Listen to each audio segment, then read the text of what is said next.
Bonjour à tous, ici Pascal Lotaz de Neutrality Studies, et aujourd'hui j'ai l'honneur particulier d'accueillir non pas un ni deux, mais trois anciens hauts diplomates européens.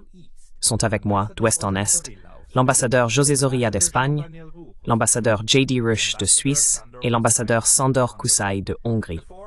Nous sommes donc quatre à vouloir discuter de l'état précaire de la diplomatie sur la péninsule occidentale de l'Eurasie.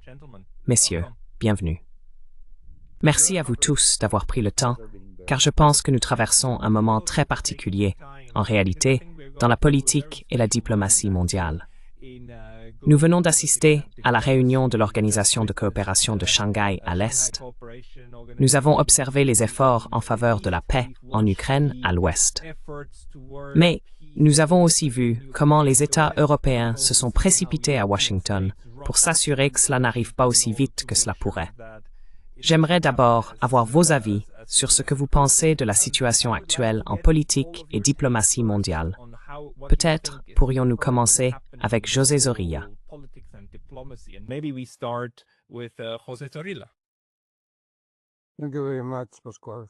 Merci beaucoup, Pascal.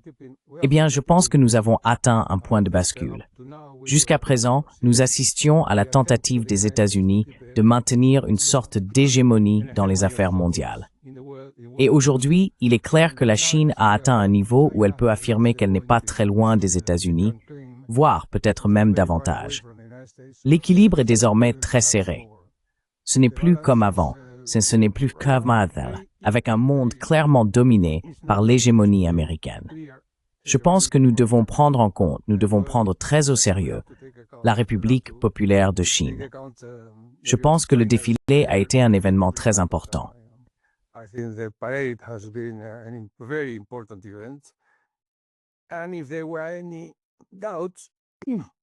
Et s'il subsistait le moindre doute quant au degré d'isolement de Poutine, je pense qu'ils ont très franchement été dissipés par la présence de tous ces différents pays aux côtés de la Chine et de la Russie. La Russie n'est pas isolée. Probablement que Donald Trump est plus isolé à la Maison-Blanche, n'ayant pas été invité au défilé. Rappelez-vous, l'Inde et la Chine réunies, cela représente environ 3,2 milliards de personnes. C'est un pourcentage impressionnant, et les États-Unis ne peuvent pas l'ignorer. En outre, il y a eu une avancée technologique très importante. La Chine a découvert et mis sur le marché la 6G. Nous en sommes à une modeste 4G, et eux sont à la 6G, 5000 fois plus rapide que la 4G. Pascal, le monde n'est plus ce qu'il était, tu sais. C'est plus ce que c'était.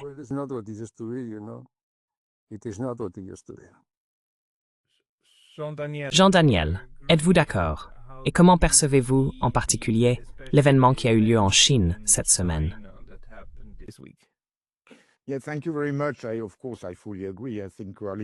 Oui, merci beaucoup. Bien sûr, je suis tout à fait d'accord. Je pense que nous vivons une période de changement fondamental qui marque la fin de l'ordre mondial établi par les puissances occidentales, je dirais même après la Première Guerre mondiale, puis sous l'influence américaine après la Seconde Guerre mondiale. Les trois piliers de cet ordre mondial étaient le droit international établi et l'ONU, la liberté du commerce, avec le GATT puis l'OMC, et le Conseil de sécurité comme une sorte de garant du système. Aujourd'hui, ces trois éléments sont en train d'être, peut-être que détruits est le mot juste. Et il y a aussi des raisons économiques à cela. C'est ce que je voudrais souligner. En 1945, les États-Unis étaient l'usine du monde, et c'est pourquoi ils avaient besoin de règles pour la liberté du commerce, l'abolition des barrières commerciales. Et aujourd'hui, la Chine est l'usine du monde.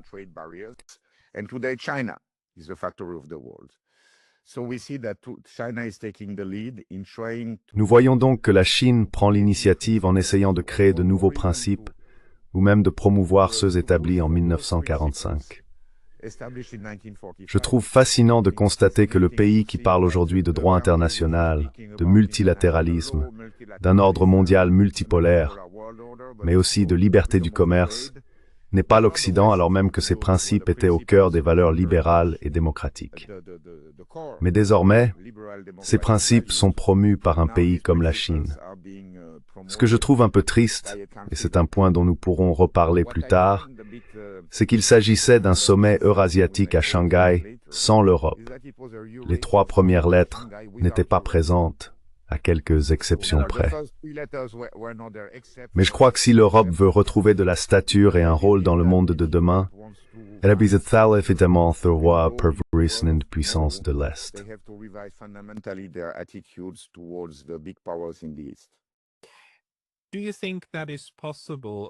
Pensez-vous que ça soit possible, Sandor? Quand on regarde cela, l'absence de l'Europe à une réunion eurasienne, et bien sûr, l'absence de réflexion eurasienne dans la politique étrangère européenne. Pensez-vous que, je veux dire, vous êtes en Hongrie, et la Hongrie a joué un rôle différent ces dernières années? Pensez-vous qu'il va y avoir un réalignement à ce niveau-là?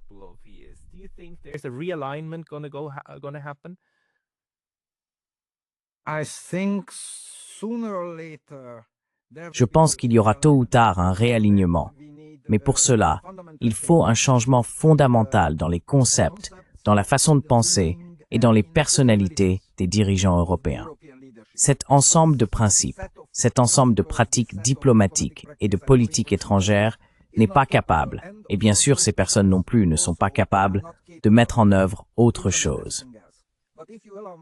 Mais si vous me le permettez, je voudrais ajouter une idée supplémentaire à notre discussion. Je suis tout à fait d'accord avec les analyses de mes 2 collègues du point de vue de l'ordre mondial. Je pense qu'il est très important de comprendre que ces réunions en Chine, ainsi que celle qui a eu lieu hier en Europe, à Paris, formulent ou clôturent également une phase très importante dans la situation européenne, à savoir dans la guerre en Ukraine.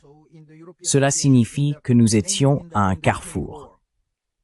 Depuis la dernière visite du représentant Vitkov à Moscou, il y a eu la visite de Vitkov, puis le sommet d'Alaska entre la Russie et les États-Unis, puis la réunion de Washington avec les Européens et les Ukrainiens. Then the Washington meeting with the Europeans and Ukrainians. Then we had the Shanghai Cooperation Organization meeting. Ensuite, il y a eu la réunion de l'Organisation de coopération de Shanghai et les célébrations à Pékin. Ce que nous constatons maintenant, c'est qu'il y avait la possibilité de changer de cap, de passer de la guerre à un règlement pacifique et négocié. Nous avons déjà connu de telles situations 3 ou 4 fois au cours de cette guerre. Mais certains acteurs importants ont choisi de poursuivre la guerre. Et cette fois encore, il y avait la possibilité d'emprunter la voie d'un règlement pacifique et négocié. J'ai le sentiment que nous avons dépassé ce moment charnière et que nous nous dirigeons à nouveau vers la poursuite de la guerre. Le président Trump n'a pas été en mesure de faire pression pour une solution pacifique, ni sur la Russie, ni sur l'Europe. Neither on Russia nor on Europe. So we continue to move. Nous avançons donc. Nous continuons d'évoluer dans un contexte de guerre. La guerre va se poursuivre dans un avenir prévisible jusqu'à ce que nous atteignions à nouveau un point, un nouveau carrefour, où il sera possible d'emprunter la voie d'une solution pacifique. Mais pour atteindre ce point, il nous faudra encore des actions militaires, encore de la destruction et de la mort. C'est cela qui est regrettable. Je suis d'accord avec l'aspect global, mais en tant que pays voisin, la Hongrie de l'Ukraine, nous constatons toujours les effets immédiats. Et je pense que l'effet immédiat a été que la possibilité d'une solution pacifique, rapide, négociée à court terme, a été perdue. Voilà la situation.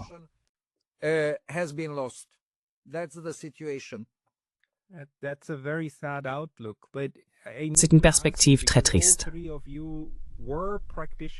Mais je dois vous poser la question, car vous avez tous les 3 été praticiens par le passé. Vous avez tous servi comme ambassadeurs dans différents pays et vous avez tous fait carrière dans la diplomatie. Vous avez donc gravi les échelons et suivi le parcours. Cette analyse que vous partagez tous les 3 et que je partage également, à quel point pensez-vous qu'elle est répandue parmi la génération actuelle de diplomates en Europe? José, c'est toi qui m'as dit, Pascal, nous savions tous que ce n'était qu'un acte de langage. José, penses-tu toujours que cela s'applique aussi à la situation actuelle?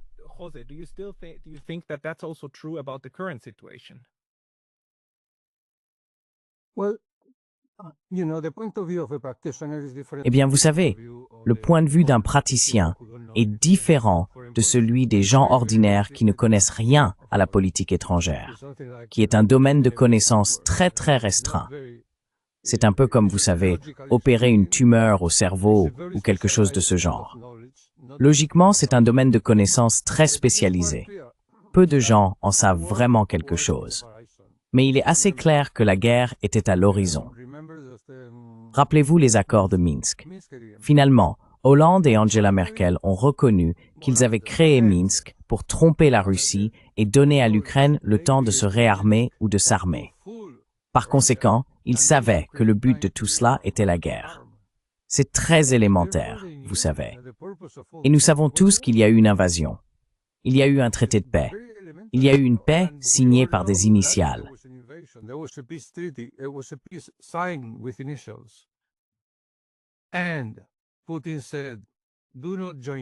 Et Poutine a dit, ne rejoignez pas l'OTAN.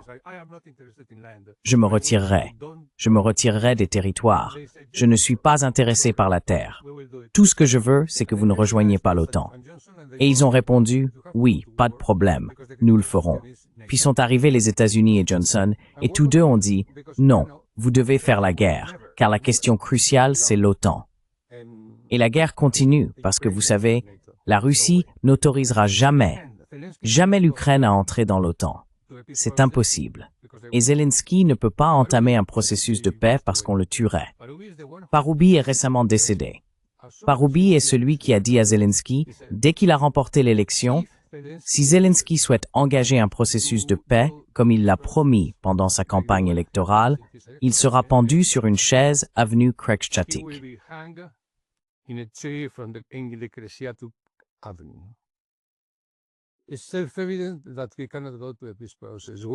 Il est évident que nous ne pouvons pas entamer un processus de paix, alors que bien sûr, Poutine, après tant de pertes humaines, ne peut pas accepter une paix qui reconnaîtrait l'Ukraine issue du coup d'État de 2014. Par conséquent, les positions sont très éloignées, et nous le savons tous, mais le discours politique est différent. Vous savez, le second niveau, c'est une autre histoire. Par exemple, en Europe, le second niveau conseille au niveau supérieur de ne plus sanctionner la Russie, car les sanctions nous touchent plus qu'elles ne touchent la Russie. En vain, car cette classe politique est déterminée à imposer des sanctions à la Russie, qui bien sûr n'ont aucun effet. Pire encore, elles nous affectent, car sanctionner signifie que nous n'allons plus acheter de gaz ou de pétrole chez vous. Très bien, il le vendra à l'Inde.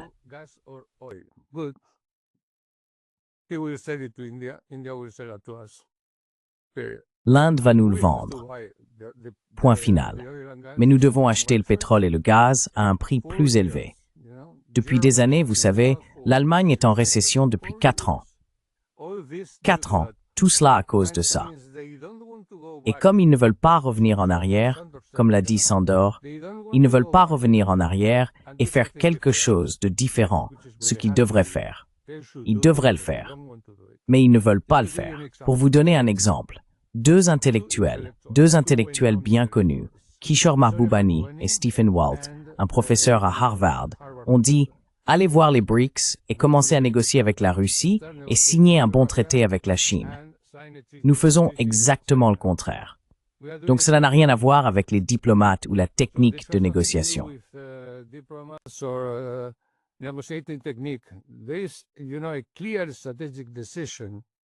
C'est, vous savez, une décision stratégique claire prise au sommet pour continuer à se battre parce qu'ils veulent saigner la Russie. C'est tout. Et ils continuent. Et en ce moment, ils recommencent dans le Caucase avec l'Azerbaïdjan. Oui, l'Azerbaïdjan a déclaré avoir été dominé et soumis par la Russie au nord. Et il faut se rappeler, tout le monde, que le véritable territoire de l'Azerbaïdjan s'étend jusqu'en Iran. Donc l'Azerbaïdjan se voit comme une épée à double tranchant, l'une contre la Russie et l'autre contre l'Iran. C'est clairement encouragé par l'axe anglo-saxon, par Londres et Washington. Donc ils n'ont pas arrêté. Vous vous souvenez des vieux films? Vous savez, quand les Amérindiens ne parlaient pas très bien anglais et disaient « L'homme blanc parle avec 2 langues, comme un serpent », vous voyez. Oui, ils veulent ceci. Mais ils ne veulent pas cela.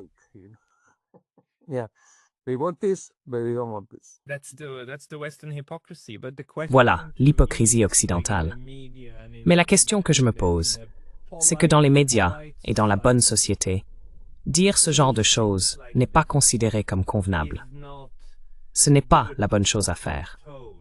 Mais pour des professionnels de la diplomatie comme vous, pensez-vous qu'il y a une compréhension que c'est une impasse?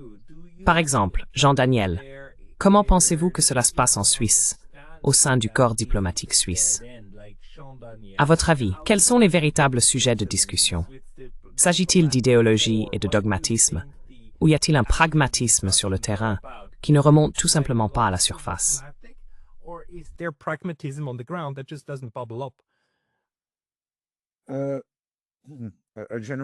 Un commentaire général que je voudrais faire, c'est que je crois que la politique étrangère, au cours des 30 dernières années, a été de moins en moins déterminée par les diplomates, par les experts en politique étrangère, et de plus en plus par les structures de renseignement et de sécurité dans tous nos pays.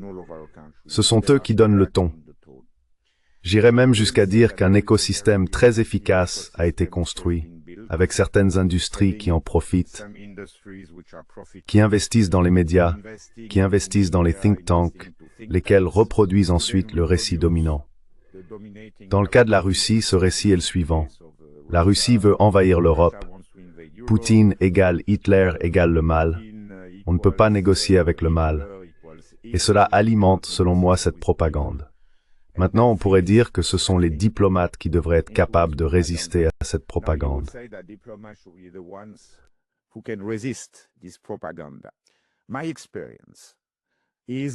D'après mon expérience, il y a un manque de mémoire dans la plupart des services diplomatiques occidentaux.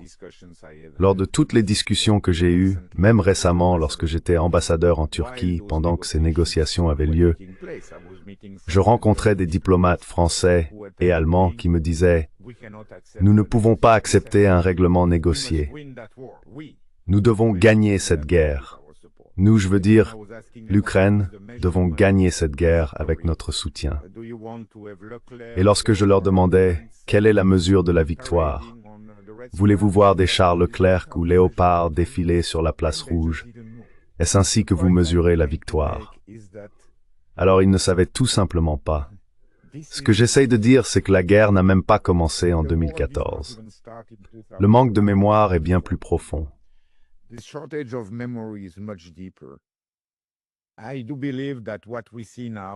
Je crois vraiment que ce que nous voyons aujourd'hui est le résultat de notre échec à intégrer la Russie dans les années 90, après la chute de l'Union soviétique. J'ai eu le privilège de servir à l'OSCE à Vienne au milieu des années 90, sous la présidence suisse en 1996. Les Russes étaient faibles et tentaient désespérément de dire à l'Occident « S'il vous plaît, intégrez-nous, concluons un traité de sécurité pour l'Europe, créons un Conseil de sécurité pour l'Europe où nous serions traités comme des partenaires égaux. » Eh bien, nous savons que l'Occident a fait semblant d'accepter, à travers un document politiquement contraignant mais largement insignifiant, comme la Charte de sécurité européenne qui a été approuvée dans le cadre de l'OSCE en 1989. Mais les Russes ont ressenti « D'accord, nous ne serons jamais pris au sérieux par l'Occident. »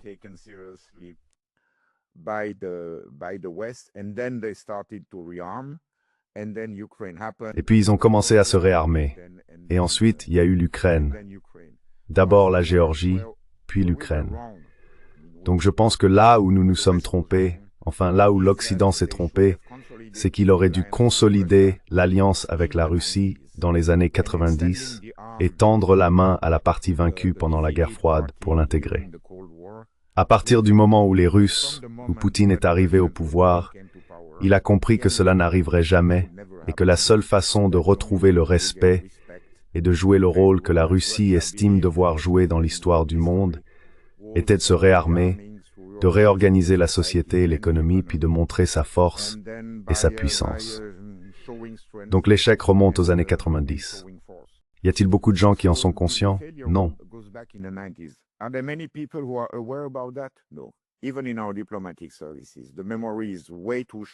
Même dans nos services diplomatiques, la mémoire est bien trop courte.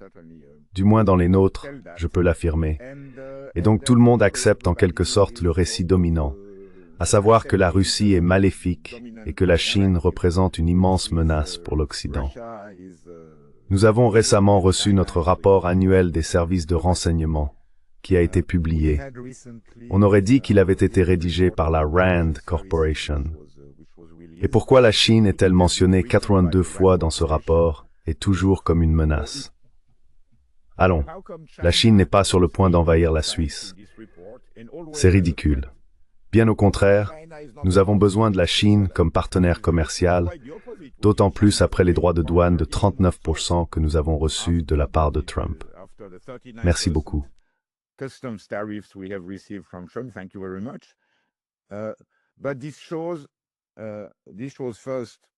Mais cela montre d'abord l'impact de cette pensée politico-sécuritaire sur notre gouvernement et sur nos politiques gouvernementales.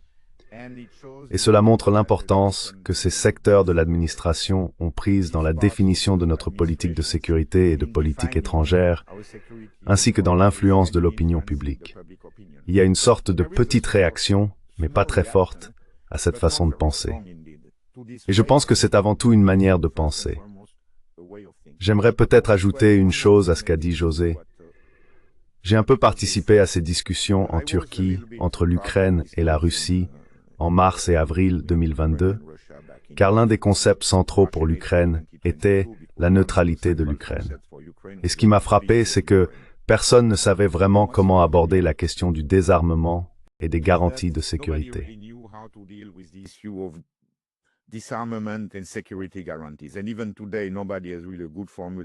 Et même aujourd'hui, personne n'a vraiment de bonne formule pour offrir des garanties de sécurité à l'Ukraine. Et personne ne met à l'ordre du jour ce qui me semble évident, à savoir que nous devons revenir au contrôle des armements. Nous devons reprendre les discussions sur la réduction des forces conventionnelles en Europe, comme nous l'avions fait dans les années 80 pendant la guerre froide. Et même aujourd'hui, le régime nucléaire, disons-le, ne repose plus que sur un seul accord restant, START, qui prendra fin en janvier 2026. Et ce qui m'inquiète beaucoup, ce n'est pas seulement que personne ne parle de l'importance de relancer ces discussions avec les Russes, bien sûr, et éventuellement avec les Chinois aussi, mais bien au contraire, l'Europe et tous les pays européens ont désormais une dette publique énorme.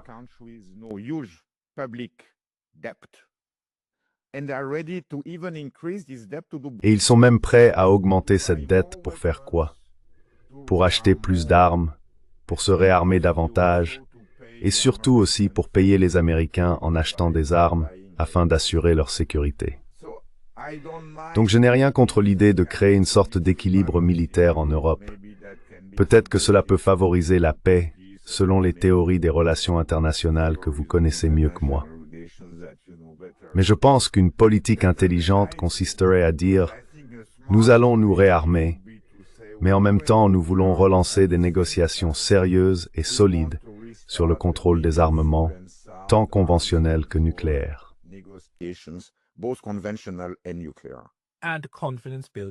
Et des mesures de renforcement de la confiance. Sandor, d'après votre expérience, n'avons-nous pas en réalité assisté à une régression de l'art de gouverner en Europe au cours des 30 dernières années? Peut-être pouvez-vous réagir à ce que vous venez d'entendre.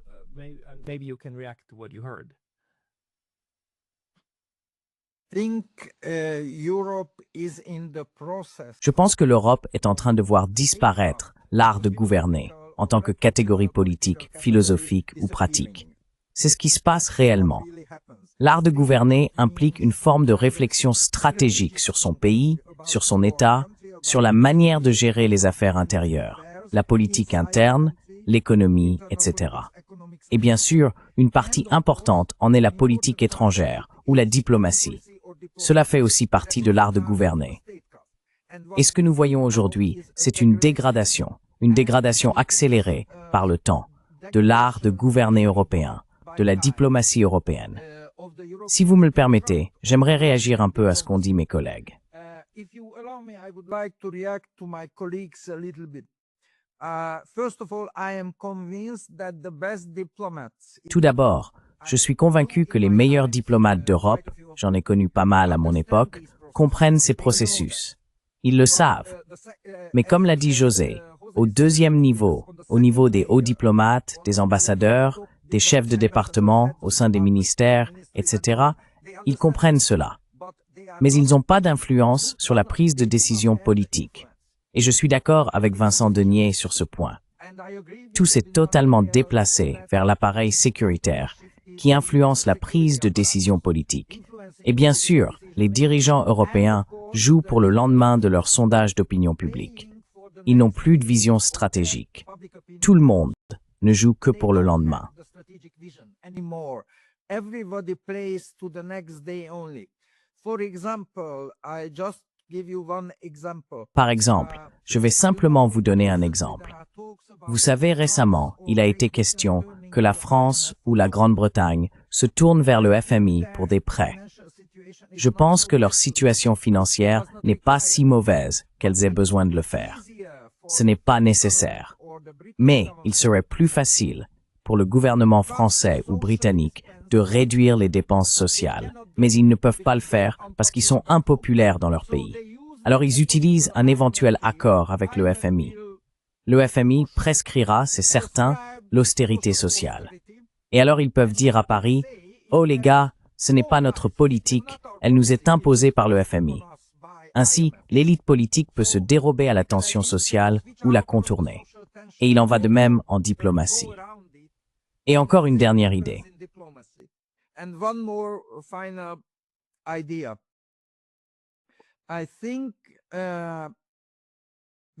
Je pense que nous savons tous ceux qui font l'analyse, et au niveau de la diplomatie professionnelle, au plus haut niveau, qu'il y a encore des personnes talentueuses. Mais le problème, c'est que nous avons perdu non seulement la mémoire personnelle. La nouvelle génération est composée de personnes qui n'ont pas vécu ou pratiqué la diplomatie pendant la guerre froide ou juste après. Les nouveaux venus, tous ont grandi dans les années 90. Ils ont donc des souvenirs personnels différents concernant notre profession et la politique étrangère. Mais le plus grand problème, c'est que nous avons aussi perdu la mémoire institutionnelle. Je peux vous dire qu'avant de quitter le service diplomatique hongrois, tout le monde me regardait très bizarrement lorsque je suggérais que, face à une question, une nouvelle situation, n'importe quoi, je disais toujours, « Les gars, allez aux archives. » Go to the archives. Look up what we did, what was the Regardez ce que nous avons fait. Quelle était la situation dans des cas similaires, dans des situations similaires, puis discutez-en, puis faites des propositions à la direction. Ils pensaient que j'étais un idiot. Tout le monde pense que le passé n'est que pour le passé, que l'histoire n'est pas la maîtresse du présent. Ils pensent que c'est une idée dépassée. Et un dernier élément, tous mes collègues ont parlé de l'occasion manquée des années 1990. Lorsqu'il y avait une possibilité de réintégrer la Russie dans le système mondial, dans le système de sécurité européen, et ainsi de suite. Je pense qu'il y avait une situation, je l'ai vécue. C'est une situation à double face. L'Europe et les États-Unis, à cette époque, ne pouvaient intégrer la Russie, en principe, qu'en tant que périphérie. Only as a periphery. Russia has at that time still had À cette époque, la Russie avait encore une mentalité de grande puissance. Elle voulait être intégrée en tant qu'égale. L'expérience historique de l'Europe centrale et orientale, de la Hongrie, de la Pologne, etc., montre que le centre ouest européen de l'Union européenne n'imagine l'intégration d'autres pays qu'en tant que périphérie, en tant que subordonnés. C'est le concept général. Ce n'était donc pas seulement une erreur politique de ne pas intégrer la Russie.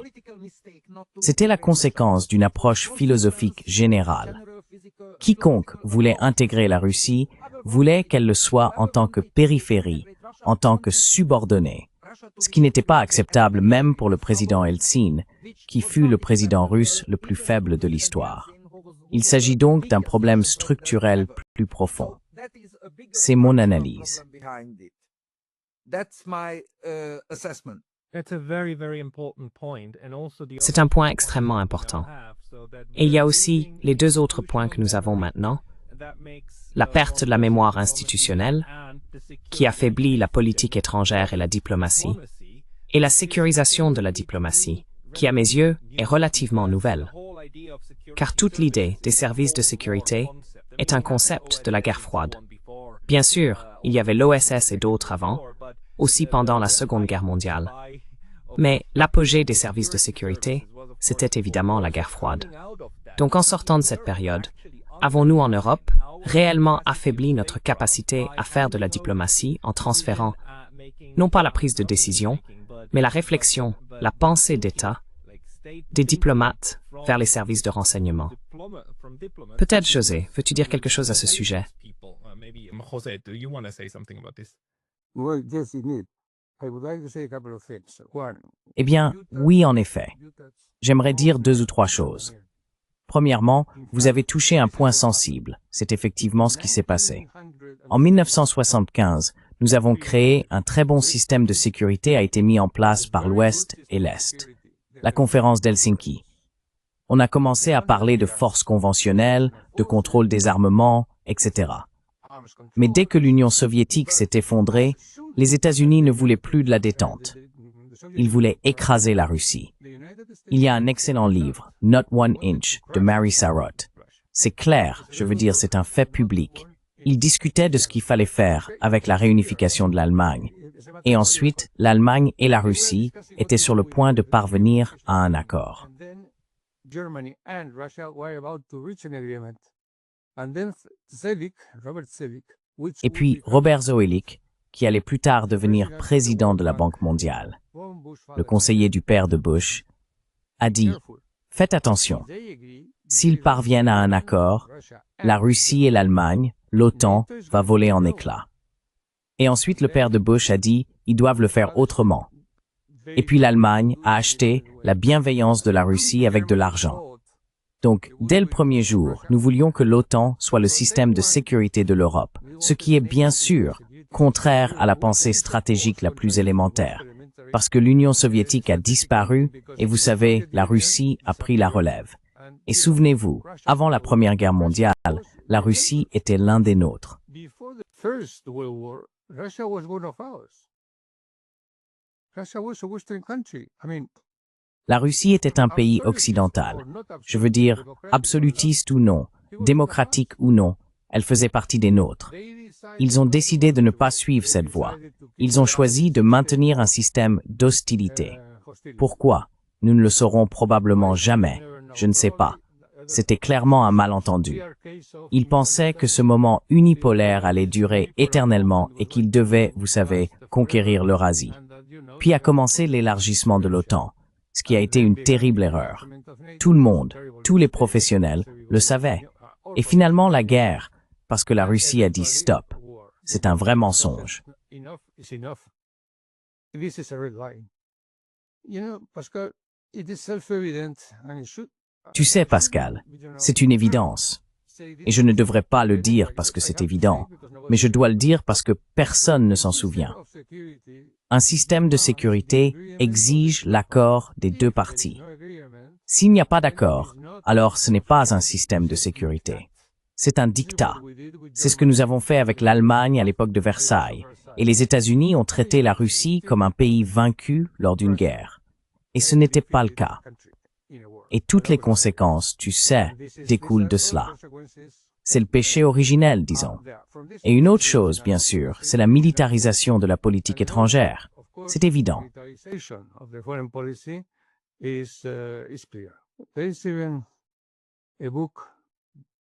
Il y a même un livre écrit par le gars qui a remporté le prix Pulitzer pour l'affaire MeToo. Je ne me souviens plus de son nom, mais il a écrit un livre. Il était le stagiaire de ce célèbre diplomate américain en Yougoslavie. Non. En Yougoslavie, il y avait un ambassadeur qui faisait pratiquement tout. Mais lui, il était stagiaire. Il a justement écrit un livre sur ce sujet, La militarisation de l'Amérique, 4046, que j'ai lu. Il est sur mon Kindle. Et il est très bon. Je vous conseille de le lire, vraiment. Vous savez pourquoi? parce que les Américains sont en train de détruire leur propre service diplomatique, leur propre talent, leurs propres personnes qualifiées. Their own talent, their own qualified people. And the only thing that they have able Et les seuls qui ont été capables de répondre aux exigences du pouvoir sont les militaires. C'est pourquoi on y va, et hop, les militaires y vont. Et bien sûr, il n'y a pas de diplomates. Probablement qu'ils ne parlent pas la langue du pays, et leurs moyens sont violents. Ce sont des militaires. Donc ils ne comprennent pas ce qu'ils font. Ils agissent simplement de manière militaire. Le résultat, c'est le chaos total. Je suis tout à fait d'accord avec Jean Daniel. Il a soulevé un point très sensible. Vous savez, l'idée que les Américains se font de l'hégémonie, c'est d'envoyer les troupes. C'est une erreur terrible, comme nous le voyons. as we are seeing. Jean-Daniel, do you want to react? Yes, Jean-Daniel, veux-tu réagir? Désolé, commençons peut-être par Sandor d'abord, puis Jean-Daniel. Maybe start with, Sandor first and then Jean-Daniel. okay. I just want to insert two or Je voudrais simplement ajouter 2 ou 3 petites observations. Vous avez mentionné la sécurisation de la diplomatie, et j'ose à évoquer la militarisation de la diplomatie. Je voudrais attirer votre attention sur le fait que c'est presque la même chose. Il s'agit du complexe militaro-industriel, qui est très étroitement lié ou connecté à l'appareil sécuritaire. En substance, c'est le même élément. En Russie, nous appelons cela les siloviki, la partie coercitive de l'État. Cela s'est également produit dans nos pays, en particulier dans les grandes puissances d'Europe et aux États-Unis. C'est pourquoi une diplomatie professionnelle et sophistiquée disparaît très rapidement. is dying out very fast because the force came in. Parce que la force est intervenue, et elle tente de se substituer à la sophistication diplomatique professionnelle. Just give you one example. Permettez-moi de vous donner un exemple. Lorsque j'étais ambassadeur en Chine pendant 6 ans, j'ai toujours été étonné que la plupart de mes collègues européens, en particulier ceux de l'ambassade de l'Union européenne, notre représentation conjointe, n'étaient pas capables de mener le travail diplomatique quotidien avec les Chinois ou avec qui que ce soit d'autre. Ils ne connaissaient qu'une seule méthode, les démarches. Tout le temps, des démarches, même pas des demandes, des consultations, des négociations ou des discussions créatives sur la manière de résoudre tel ou tel problème. Quoi qu'il arrive, l'ambassade de l'Union européenne se rendait au ministère chinois des Affaires étrangères ou au ministère du Commerce et formulait des exigences. Trade and declared demands. And they came back very happily. Et ils sont revenus très heureux. Nous avons émis une autre démarche. Ainsi, la sophistication diplomatique a disparu au profit de demi-ultimatums. Et si vous agissez ainsi, vous oubliez ou cessez d'écouter l'autre partie. Vous n'acceptez que la capitulation. Et si telle est votre approche, ce n'est plus de la diplomatie, c'est du militaire. J'ai vu cette dégradation d'année en année. Aujourd'hui, c'est pourquoi je ne suis pas surpris de voir les dirigeants et politiciens européens formuler des exigences déclaratives à la Chine, à la Russie, à l'Inde. Nous sommes très proches de la situation où l'Union européenne proposera des sanctions secondaires contre l'Inde. Secondary sanctions on India. Tariffs and other things like Donald Trump did. Les tarifs douaniers et d'autres mesures comme celles prises par Donald Trump, c'est la seule façon, la seule manière possible de perdre complètement l'Inde. Et je ne le comprends pas d'un point de vue de principe, mais j'en comprends les mécanismes. Comment la diplomatie professionnelle, à travers la sécurisation et la militarisation, change de nature. Elle perd des centaines d'années de sophistication professionnelle, de tactique, toute la substance de cette profession. Je suis vraiment désolé que nous perdions cela, car c'est pour cette raison que je suis devenu diplomate. Je voulais faire cela. J'aimais beaucoup cela. Être négociateur, un vrai négociateur, pas un simple transmetteur de démarches, mais un négociateur. C'est une qualité différente. Merci beaucoup. Thank you very much. Salut Daniel. Thank you very much. Of course, I like very much Merci beaucoup. Bien sûr, ce que je viens d'entendre me plaît énormément, car cela correspond exactement à mes propres observations. Il y a beaucoup de substance, et je pourrais réagir à une dizaine de points que j'ai entendus, mais je voudrais me limiter à 2 ou 3 peut-être. Le premier, c'est que la faiblesse de l'Occident réside précisément dans le fait que nous n'avons pas de mémoire institutionnelle, alors que d'autres en ont une. Et je pense aux Russes et aux Chinois. D'ailleurs, on vient de m'offrir un livre fantastique sur l'histoire de la diplomatie, en 3 énormes volumes, écrit en 1935 par un certain Potemkin, qui était un érudit soviétique. Et cela commence avec le traité entre les Égyptiens et les Hittites au XIIIe siècle avant Jésus-Christ.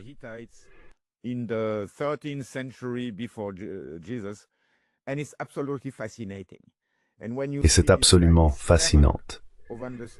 Lorsqu'on observe ce niveau de compréhension de l'histoire mondiale et l'importance qu'elle continue d'avoir, on se rend compte que mentalement déjà, nous sommes faibles et désavantagés face à la Russie et à la Chine. Un autre inconvénient majeur que nous avons, bien sûr, je suis un démocrate convaincu, c'est que dans les démocraties, avec des élections tous les 4 ans ou dans le cas de l'Amérique tous les 2 ans, il est impossible de faire de la planification à long terme, comme on peut le faire dans des dictatures telles que la Russie ou la Chine. Et c'est une faiblesse que nous ne savons pas vraiment comment surmonter. La Suisse est dans une situation légèrement meilleure, car nos conseillers fédéraux sont en principe élus à vie et démissionnent quand ils le souhaitent.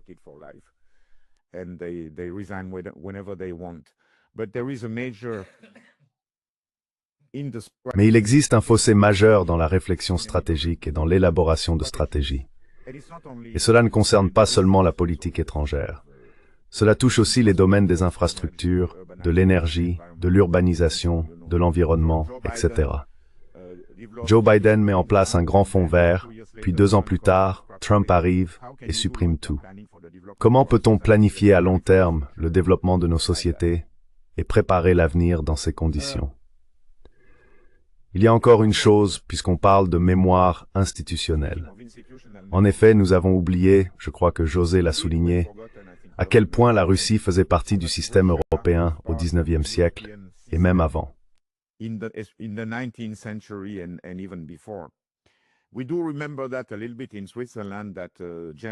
nous souvenons un peu de cela en Suisse. Le général Souvorov a libéré la Suisse des Français. Il y a même un magnifique monument ici, sur l'un de nos principaux cols alpins, en l'honneur de Souvorov. Ce monument a, je dirais, été recouvert de graffitis après la guerre en Ukraine. Cependant, la crainte de la Russie n'est pas du tout nouvelle, même dans la Suisse neutre. Vous vous souvenez de la guerre de Crimée, qui était essentiellement une guerre menée par les Britanniques et les Français en Crimée dans les années 1850 pour empêcher la Russie d'atteindre un jour Constantinople ou Istanbul. Et en 1851, je crois, notre principal journal en Suisse neutre a publié un article disant que la Suisse devrait envoyer des troupes en Ukraine, je veux dire en Crimée, pour aider les forces françaises et britanniques contre la Russie.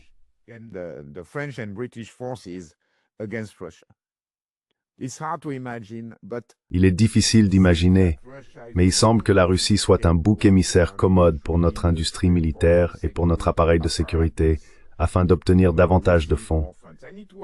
Et ça marche. Et ça marche. Dans notre cas, notre armée vient de recevoir 40 milliards de dollars pour 10 ans, ce qui est énorme pour nous, afin d'acheter toutes sortes de choses. Nous ne savons même pas à quoi elles servent. Ils reçoivent l'argent, puis ils décident comment le dépenser, au lieu de faire l'inverse, ce qui serait correct. Je vais m'arrêter là, mais bien sûr, je pourrais parler du Caucase, de l'élargissement de l'OTAN, et peut-être d'une chose de plus qui pour moi est le changement majeur.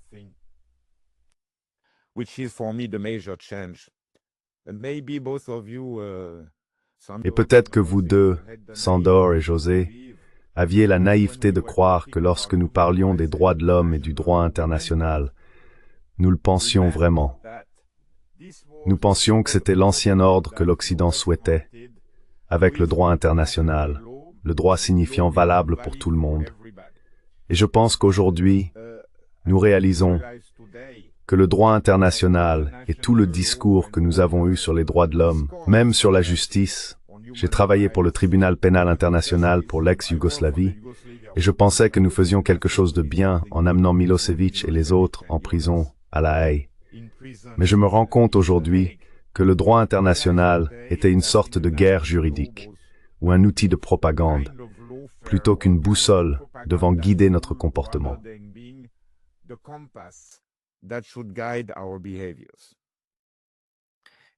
Je te demande simplement de réagir dans ce cas, José, en premier. Well, I think there is a contradiction. Eh bien, je pense qu'il y a une contradiction que j'aimerais souligner. D'un côté, nous disons que nous voulons un monde fondé sur des règles. Nous avons de notre côté l'Arabie Saoudite, nous avons de notre côté Al-Jolani, qui en décembre a été filmé en train de jouer au football avec les têtes de chrétiens qu'il venait de décapiter, dont certains étaient des enfants. Nous avons avec nous des personnes comme Parubi, récemment tué lors d'une tentative. Parubi était le fondateur du Parti national-socialiste d'Ukraine. Alors comment pouvons-nous dire que les règles du droit international public sont de notre côté? Allez en Israël. Ce qu'ils font est une contradiction flagrante avec les principes du droit international public. Ils ne respectent en aucune manière les commandements des lois humanitaires de la guerre. La quatrième, rappelez-vous la quatrième convention de Genève. Vous vous souvenez des films? Geneva Convention. You remember the movies. I want to be treated like according to Je veux être traité conformément aux règles de la Convention de Genève. Eh bien, il existe aussi des règles pour la puissance occupante.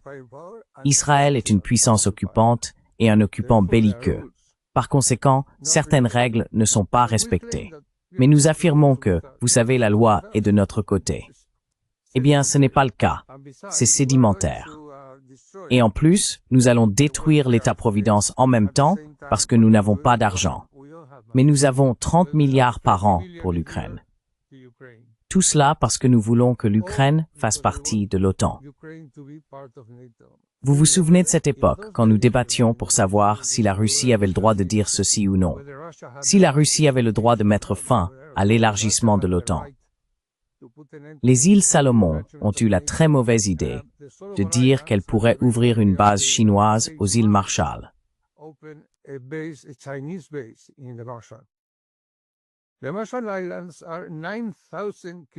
Les îles Marshall se trouvent à 9000 km de la côte pacifique des États-Unis d'Amérique. Et les États-Unis ont dit non, non. En même temps, ils ont affirmé que bien sûr la Russie devait accepter l'OTAN dans la région afro-baltique. Parce qu'évidemment, vous savez, l'Ukraine se trouve à 50 km de... La frontière serait à 50 km de la Russie. Vous savez, c'est insupportable. Donc c'est vrai que vous savez, les droits de l'homme sont la rhétorique la plus facile, je dirais. Ce n'est pas vrai. Après, vous savez, après les 5 millions de personnes déplacées en Afghanistan et le million de personnes détruites au Moyen-Orient avec l'aventure irakienne, comment peut-on parler de droits de l'homme? Ce n'est même pas de l'hypocrisie, vous savez. Je ne sais pas comment le définir. Je ne sais pas comment le définir. Non, c'est horriblement cynique, mais sans d'or. If I may insert again an idea. Si je peux me permettre d'ajouter une idée. Personnellement, j'ai toujours été un réaliste en relations internationales. Donc je ne suis pas surpris que les droits de l'homme et d'autres questions, ainsi que certains éléments fondamentaux du droit international, aient été déformés en fonction des besoins politiques, idéologiques et autres des grandes puissances. Au Moyen Âge, en Europe, il existait un concept philosophique ou théorique très important. On disait que la philosophie était la servante de la théologie. Aujourd'hui, le droit international est la servante de la politique de puissance. Je vais simplement évoquer un aspect et laisser de côté le deux poids, deux mesures, les mensonges vraiment flagrants et les manipulations politiques liées aux droits de l'homme, au génocide et à d'autres questions.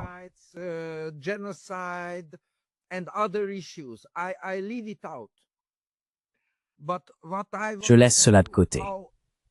Mais ce que je veux vous dire, c'est comment nous tordons le droit international.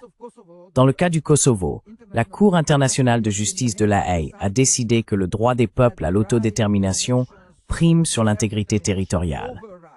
Dans le cas de la Crimée, tout le monde décide, même Ursula von der Leyen et tous les autres dirigeants, que l'intégrité territoriale est absolue. Aucune autodétermination ne peut la supplanter. L'astuce dans le droit international, c'est que les deux principes, le principe de l'intégrité territoriale et celui de l'autodétermination nationale, figurent dans la Charte des Nations Unies.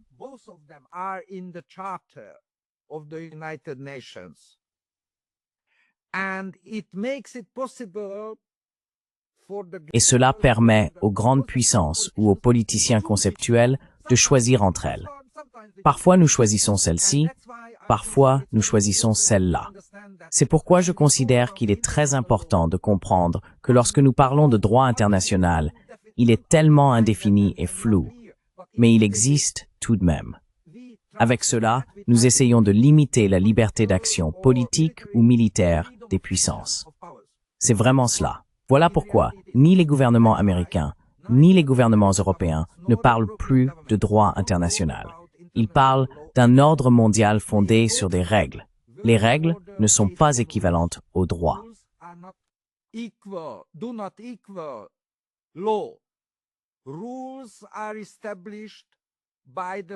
Les règles sont établies par les puissants. Le droit international, en principe, devrait également protéger les faibles.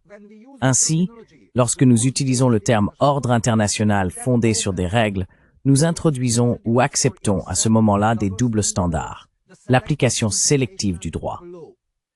Voilà le problème fondamental. Et je comprends parfaitement que même les diplomates les plus professionnels, les meilleurs, les plus habiles, ont beaucoup de mal à naviguer dans ces circonstances pour défendre les intérêts de leur pays, car ils ne savent jamais quelle partie du droit international s'applique à telle ou telle situation.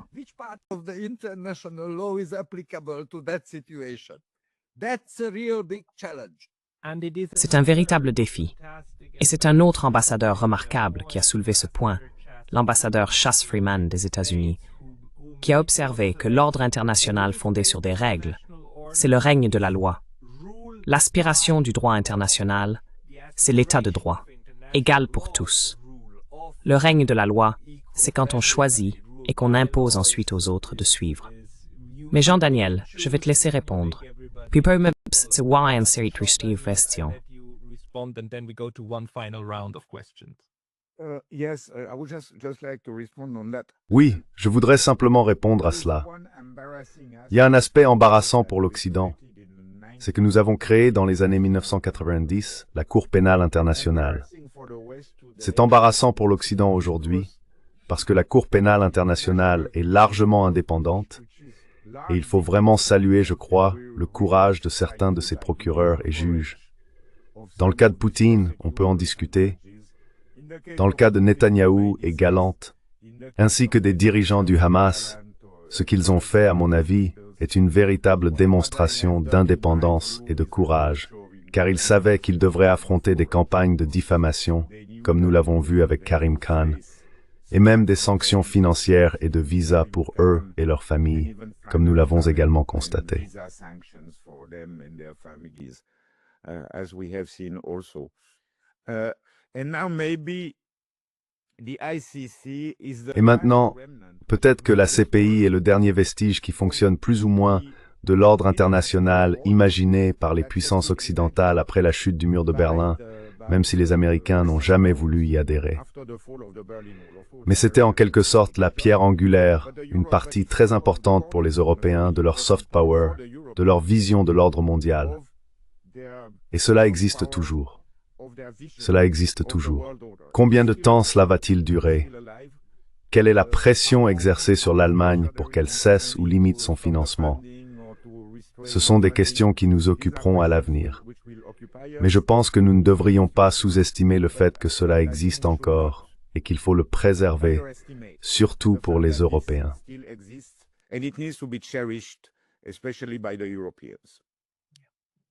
Institution building. And Construction institutionnelle. Et José, puis Sandor, et à nouveau Jean-Daniel, je vous laisserai répondre à ce que vous venez d'entendre comme vous le souhaitez. Mais encore une question. Si vous deviez conseiller, non pas votre propre gouvernement, mais si vous deviez conseiller le Sud global, y compris l'Asie du Sud-Est, la Chine et la Russie, l'Afrique et l'Amérique du Sud, que leur diriez-vous pour traiter avec l'Europe contemporaine sur le plan diplomatique? Compte tenu des contraintes que nous venons de décrire, telles que la sécurisation de la politique étrangère, sa militarisation et la perte de mémoire institutionnelle, quel serait votre conseil pour engager le dialogue avec une entité aussi affaiblie dans cette partie de l'Eurasie? José, à vous. Eh bien, Pascal, c'est utopique, vous savez. Les réalistes ne s'occupent pas d'utopie, vous savez. Mais les Chinois et les Asiatiques du Sud-Est, d'une manière ou d'une autre, ils doivent approcher les Européens, non? Il faut bien traiter avec eux d'une façon ou d'une autre. Alors, comment fait-on?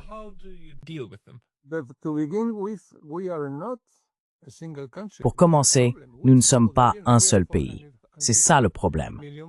Nous pensions que, vous savez, nous sommes 450 millions de personnes. Nous avons beaucoup d'argent. Notre PIB est très élevé. Donc nous sommes quelque chose.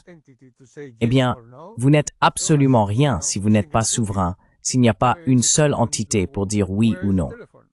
Comme vous le savez, Kissinger l'a dit, où est le téléphone?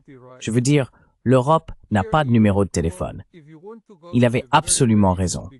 Si vous voulez remonter à la toute origine de tout, c'est que l'idée des États-Unis concernant leur propre hégémonie sur le monde entier est obsolète. Voilà, ils n'ont pas les moyens de maintenir les choses telles qu'elles sont.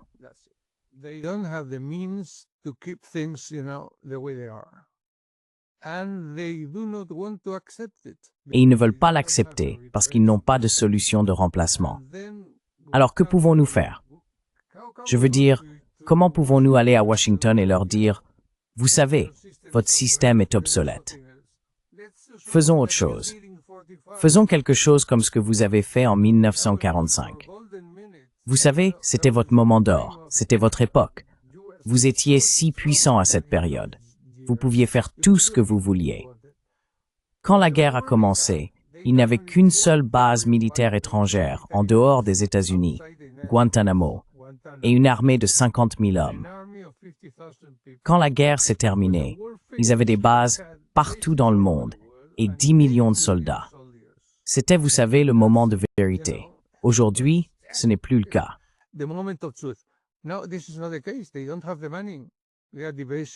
Ils n'ont pas l'argent. Ils dévaluent le dollar parce qu'ils ne peuvent pas rembourser la dette. Et ils ne savent pas, vraiment, ils ne savent pas quoi faire. Ils veulent que nous payions pour eux.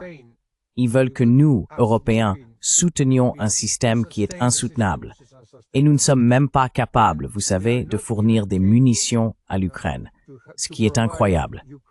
Nous dépensons 20 fois plus d'argent que la Russie, et nous n'avons même pas de munitions d'artillerie. C'est incroyable. Maintenant, il faut aller à Washington et leur dire « Faisons quelque chose comme vous l'avez fait en 1945. Créons, vous savez, un nouveau système. » Mais savez-vous quel pays fait cela?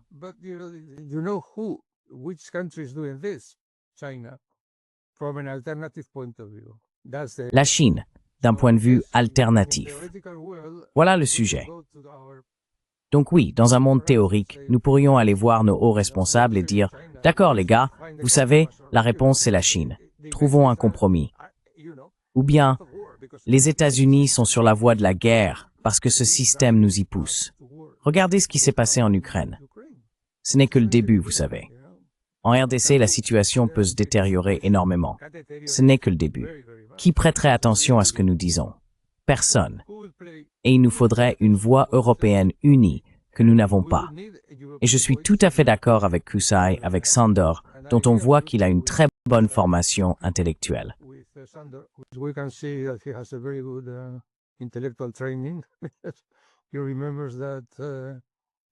Il se souvient que la philosophie est une ancia, la théologie, oui, la servante de la théologie. Et il a tout à fait raison. La politique de pouvoir est menée par des gens qui ne connaissent pas grand-chose à la politique, car les idées des bonnes entreprises concernant les affaires mondiales et l'hégémonie des États-Unis sont dépassées. Ils aimeraient que cela reste ainsi, mais ce n'est pas possible. Et vous savez, aller dans une grande institution transatlantique et essayer de la faire bouger, essayer de changer de cap, c'est très très difficile. Cela évolue très très lentement. Et en plus, il y a énormément de milliards en jeu ici. Beaucoup de milliards. Maintenir cela en vie signifie la subsistance de très nombreuses familles, de nombreuses grandes entreprises, de nombreux groupes de réflexion, et ainsi de suite. C'est très difficile. C'est un grand pétrolier et il est en route. Oui. Alors s'il vous plaît, ne nous conseillez pas de le faire, car il existe un personnage dans la littérature qui s'appelle Don Quichotte. Vous vous souvenez qu'il voulait être le champion du bien et de la justice. Regardez ce qui s'est passé à la fin. Je veux dire, cela doit être compris par les États-Unis eux-mêmes. Ils doivent choisir un dirigeant ou un parti, vous savez, les démocrates, je pense, dans ce cas, et ils devraient changer de cap. Ils devraient comprendre, car ils ont l'armée la plus impressionnante de personnes intelligentes en stratégie et en relations internationales. Ce sont les meilleurs et les plus, et ils surpassent tout le monde en nombre. C'est incroyable ce qu'ils ont. Et cela ne sert à rien, car ils sont incapables de voir la solution au problème. Ils continuent à dominer la règle par la pensée militaire, ce qui n'est pas la réponse au problème. Nous avons besoin d'institutions. Nous avons besoin de professeurs et de diplomates. Nous avons besoin d'experts et non de pouvoir, non de militaires. C'est absurde.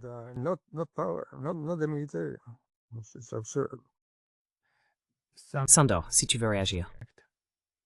I want to react first and Je souhaite réagir en premier et exprimer une opinion dissidente, comme à la Cour, concernant la position de Jean Daniel sur la CPI. Je ne considère pas la CPI comme une organisation indépendante. Tout d'abord, les véritables grandes puissances n'en sont pas membres, donc c'est un lion sans dents.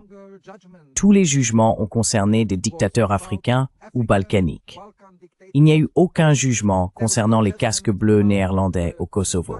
Il n'y a eu aucun jugement contre un général britannique ayant autorisé le bombardement de villages afghans, et ainsi de suite. Il y a donc aussi un double standard. Dans ce cas, je ne partage pas cet optimisme. Je pense que la CPI fait partie des structures institutionnelles internationales qui doivent être fondamentalement réformées ou abolies. La Hongrie est actuellement en train de quitter la CPI par voie légale. Notre Parlement l'a approuvé. Il y a un processus de 6 mois avant que cela ne devienne définitivement légal.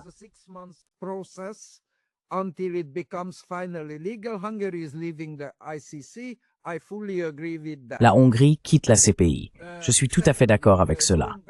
Deuxièmement, pour revenir à votre question, Dieu merci, les pays du Sud global ne nous demandent pas de leur donner des conseils. Ils ont leurs propres diplomates professionnels qui gèrent très bien leurs affaires d'ailleurs. Mais s'ils me le demandaient, je leur donnerais un conseil très simple. Soyez transactionnels. Très transactionnels. Donc, si vous concluez un accord commercial ou diplomatique, politique, peu importe, avec des pays occidentaux, surtout avec l'Europe, faites-le étape par étape.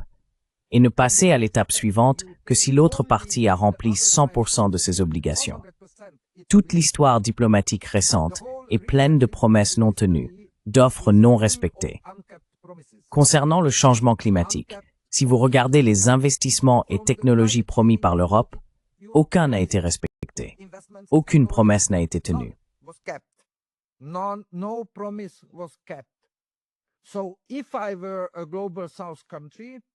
Si j'étais un pays du Sud global, je commencerais par défendre la réforme des institutions de l'ordre mondial et sur les questions pratiques, commerce, technologie, investissement, paix et guerre, tout, je serais totalement transactionnel. Je conclurais des accords et des ententes diplomatiques étape par étape, et je n'avancerai dans toute négociation diplomatique qu'après que l'autre partie ait tenu ses promesses. Pas pour des paroles creuses, la réalité. Rien que la réalité. Ce serait mon conseil en principe. mais je ne pense pas qu'ils aient besoin de nos conseils.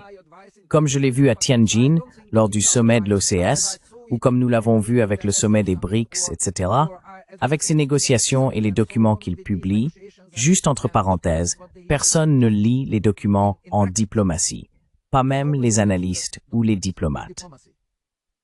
Even analysts or diplomats in the Tianjin Declaration of the Dans la déclaration TNT de l'Organisation de coopération de Shanghai, il s'agit d'un document de 22 pages. Je ne suis pas sûr que quelqu'un dans nos ministères des Affaires étrangères européens ou à Bruxelles, dans l'appareil de Kaja Kallas, notre diplomate de haut niveau préféré, l'ait lu. Et c'est bien là le problème. Nous devrions le lire. Encore une fois, le professionnalisme. On lit les documents politiques, on les analyse, pas les articles de presse. Non, non, non, non, non. Il faut lire l'original. C'est ce que j'exige de mes étudiants à l'université. Lisez les sources primaires, pas l'analyse de la Rand Corporation, mais le texte réel, et tirez vos propres conclusions. C'est comme cela que ça devrait fonctionner, mais ce n'est plus le cas aujourd'hui. Mais en général, je ne pense pas qu'ils aient besoin de nos conseils. Mon conseil serait, soyez encore plus transactionnel que Donald Trump. even more transactional than Donald Trump. And thank you. And I didn't ask the Merci. question to say Et je n'ai pas posé la question pour suggérer qu'ils ont besoin de conseils. C'est un exercice de réflexion. Mais quelle pourrait être, quelle serait une approche de l'Europe aujourd'hui? Et le dernier mot, et n'hésitez pas à réagir à autre chose également, revient à Jean Daniel. Thank you very much. I would Merci like, beaucoup. J'aimerais faire 2 remarques. Premièrement, merci pour l'avis divergent. J'aimerais vraiment avoir un débat plus large et plus long à ce sujet, car nous ne sommes vraiment pas d'accord, et il y aurait beaucoup de matière pour une bonne discussion, un vrai duel d'idées. Mais ce sera pour une autre fois. La première chose que je conseillerais à quiconque doit traiter non seulement avec les Européens, mais avec le monde occidental, c'est d'étudier la mythologie grecque. Car je pense que la meilleure façon de comprendre la psychologie de nos dirigeants, c'est le concept d'hubris. Je ne vais pas entrer dans les détails, mais hubris était en quelque sorte une déesse grecque, du chaos, de l'estime de soi, de la démesure. chaos, self-esteem, overreaching. And we have seen since the Second World War Et nous avons constaté depuis la Seconde Guerre mondiale que ce genre d'hubris a animé les politiques occidentales à travers le monde et continue encore aujourd'hui. D'ailleurs, cela a conduit à ce que presque chaque engagement militaire de l'Occident se termine en désastre, de l'Irak, la Corée, le Vietnam, jusqu'à l'Afghanistan. Donc ils continuent de perdre des guerres, mais ils conservent cette forme d'arrogance. Bon, il y a quelques exceptions. Le Kosovo est peut-être un cas contesté, selon que l'on considère ou non que ce fut un succès pour l'Occident. Mais n'oublions pas la Grenade et le Panama, qui furent des victoires éclatantes de la grande puissance militaire américaine. Et la dernière manifestation, à mon avis, de cette incroyable arrogance est le plan Trump-Netanyahou pour Gaza. Je ne sais pas si vous avez lu ces 38 pages.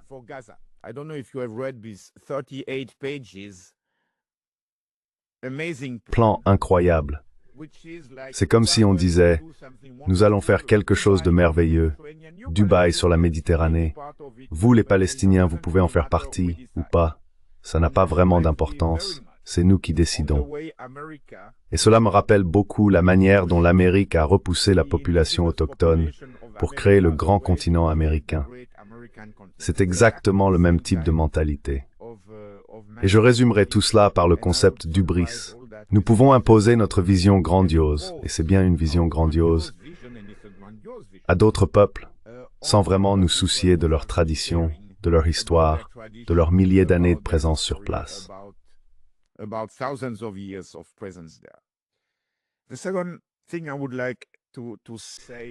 La deuxième chose que j'aimerais dire, notamment au sud-est asiatique, mais en réalité à tous ceux qui se retrouvent pris entre les Chinois et les Américains, c'est essayons de construire quelque chose entre tous les États qui ne veulent pas choisir, qui ne veulent pas être placés dans une position où ils doivent choisir. Vous êtes soit pour la Chine, soit pour les États-Unis. vous êtes avec nous ou contre nous, ce qui est à peu près la mentalité à Washington ces temps-ci. Et ce que j'aimerais leur dire, c'est que peut-être qu'un jour nous évoluerons vers un monde bipolaire où les Américains et les Chinois commenceront à trouver un terrain d'entente. Nous savons qu'il y a actuellement des discussions commerciales entre Pékin et Washington. Espérons qu'ils parviennent à une compréhension encore plus globale, pas seulement sur le commerce.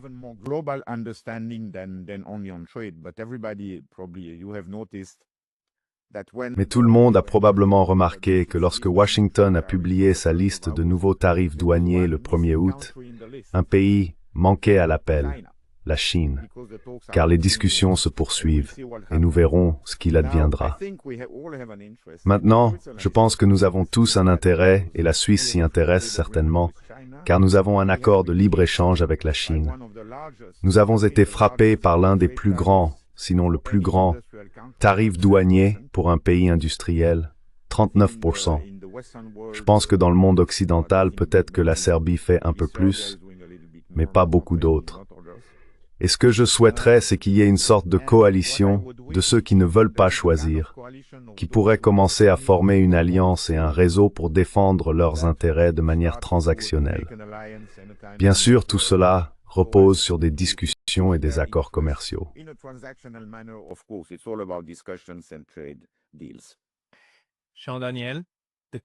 Jean Daniel, la coalition des non-volontaires est quelque chose qu'il faut construire. Et c'est une excellente façon d'introduire votre intervention sur une chaîne appelée « Études sur la neutralité ». La coalition des non-volontaires pour construire le monde que les autres ne sont pas prêts à bâtir. Félicitations, félicitations Pascal. C'est une très belle idée. Mais je pense que les BRICS essayent de remplir ce rôle. Vous savez, les BRICS. Oui, oui. Et c'est pourquoi nous avons besoin d'une heure supplémentaire pour en discuter.